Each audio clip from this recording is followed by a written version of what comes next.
रहमतुल्लाह वबरकातुहू। इस वीडियो में हम आपको जो सऊदी एयरलाइन की प्रमोशन जो ऑफर चली है उसके बारे में हम कुछ आपको बताएंगे कि सऊदी एयरलाइन ने जो ऑफर दी है।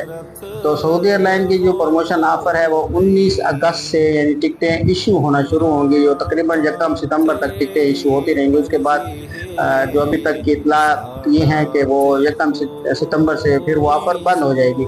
अब उसमें आप सितंबर की, अक्टूबर की, नवंबर की और 10 दिसंबर तक की, यानी 10 दिसंबर से पहले पहले आपने वापसी करनी है, 10 दिसंबर तक आपने वापसी करनी है।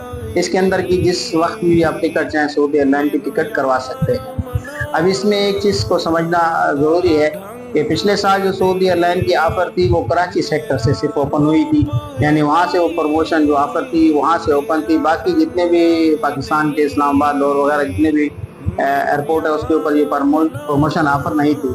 बाद लोग हवा में कह रहे थे, शुरू में लोगों के पासपोर्ट भी इस बुनियाद के ऊपर यानी काम भी किया लोगों ने, लेकिन इस तरह था नहीं, सिर्फ और सिर्फ कराची एयरपोर्ट से ये ऑफर थी।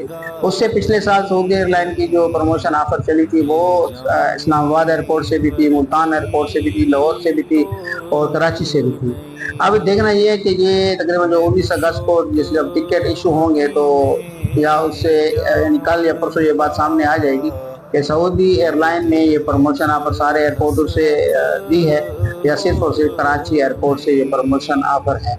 तो उसके लिए पहले से आप क्या करेंगे, अपने पासपोर्ट वगैरह स्कैन कर लें, जिनसे भी आपने अपनी टिकटें करानी है उनसे राब्ते में रहें। अपने टिकट जिन डेटों की भी करानी है वो भी आपके जहन में हो। 15 दिन के बाद आपने वापसी करनी है, 21 दिन, 28 दिन, जितने दिन के बाद भी वापसी है तो वो आप अपने जहन में रखें और उनसे राब्ते में रहें। जैसे ही प्रमोशन ऑफर क्योंकि ओपन होगी तो फिर रश शुरू हो जाएगा। फिर उस टाइम आप अगर किसी को पहले से ही बात अगर आपकी चली होगी तो आपको टिकटें कराने में आसानी होगी।